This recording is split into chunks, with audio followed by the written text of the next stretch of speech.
Well, welcome back to another Front Porch Visit. It's good to be back with you all again. And that was a little bit of footage from some birds that show up at our bird feeder on a regular basis. And there was a red-bellied woodpecker in there, not to be confused with a red-headed woodpecker.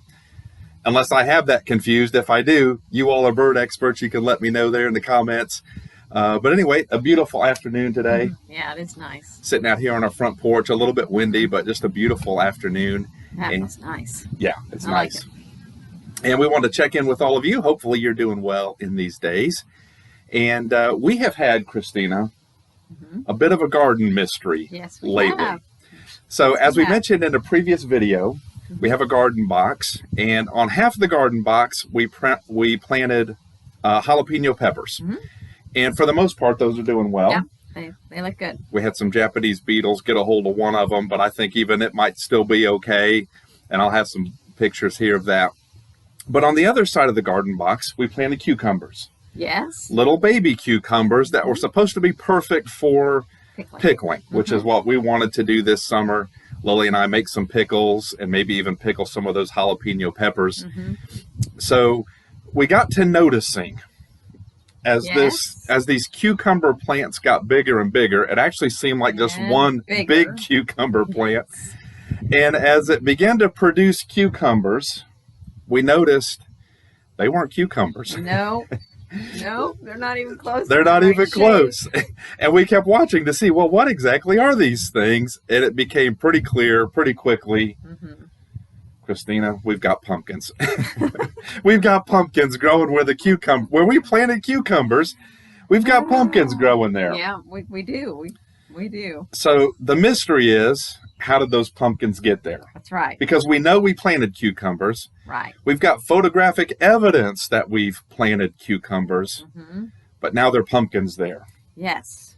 So what we think happened as we unraveled the mystery is that I added some dirt into the garden box from the compost earlier in the spring. Yeah. And there must have been some pumpkin seeds still left over in there from last year's compost when we threw pumpkins in there. And now they have been transplanted into our garden box. They are thriving. They are thriving. They like it there. The things are huge. Yeah, so my thought was, let's just tear out the pumpkins and see what else we can plant in there. We've still got some time yet, so let's see what else we can plant in there. But Lily likes the pumpkins. She does. She wants to harvest the pumpkins. So they're kind of cute. Yeah, so I don't know what we're going to do yet. We may just let them grow and see what happens. But we have yet again become accidental pumpkin farmers. Yes. The same thing happened last year. Yes, it did. In the compost, if you remember. So anyway, that's like the garden mystery. Pumpkins They like do. us. They do. Like a pumpkin color on today. So the mystery's solved. We don't have cucumbers. We still have peppers. And we've got pumpkins. Yeah. So what else was going on this summer, Christina? I know we're starting down that path where you're getting ready for the school year to begin. Been in the classroom cleaning. So lots of organization. I'm excited about that. Anyways, as a teacher, you get all excited about getting things just right because they all get out of whack through the year. So Lily's been coming in. She's really excited. She wants to get to the fun part where you put up the cool decorations. I haven't gotten to that part yet. No fun yet. Just cleaning. So, but Lily likes the organizing and the decorating and that sort of thing. Yeah. And I guess that is the fun part of putting a classroom together. So you've been busy at that lately. Yep. Getting that set and just getting ready for the new year, So now the last time we did a visit was in the middle of June, and we had just started our youth program on Sunday afternoons. And we ran that for the 4 Sundays in June. And we had 10 to 15 kids there every night. It was great. It was a blessing. It really was. See some that we hadn't seen in a while, and gosh, they grow so fast. I know. And, they do. And to see the parents, and so it was a blessing. Families. A and lot of fun.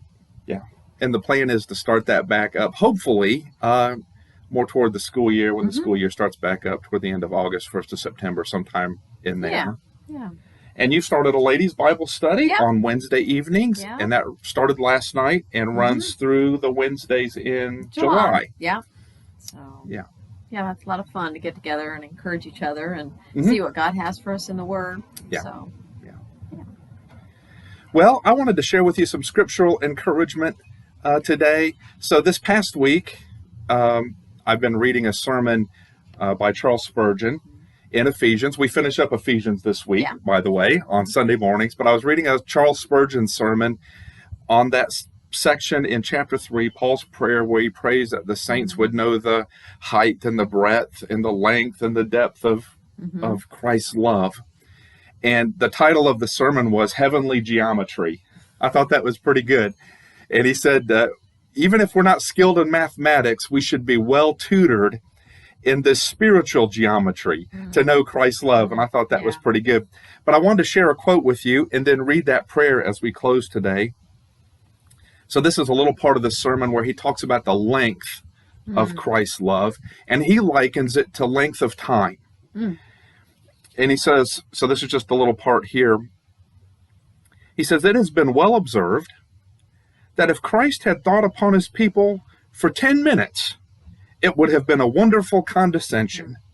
In fact, it would have been a thing to sing of in heaven that Christ Jesus did once think upon us. Now just try if you can grasp the thought.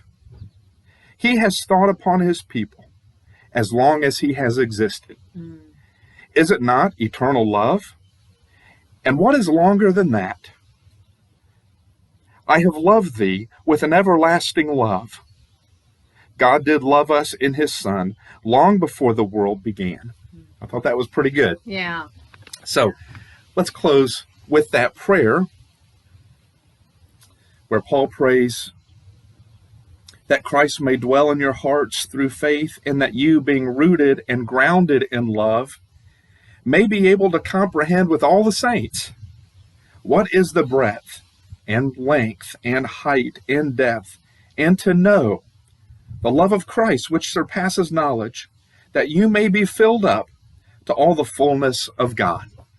May God bless you. I'm going to include at the end of this video a little bit more footage of our birds that show up at our bird feeder. So if you enjoy that, keep on watching, and we'll check in with you again soon. Bye-bye.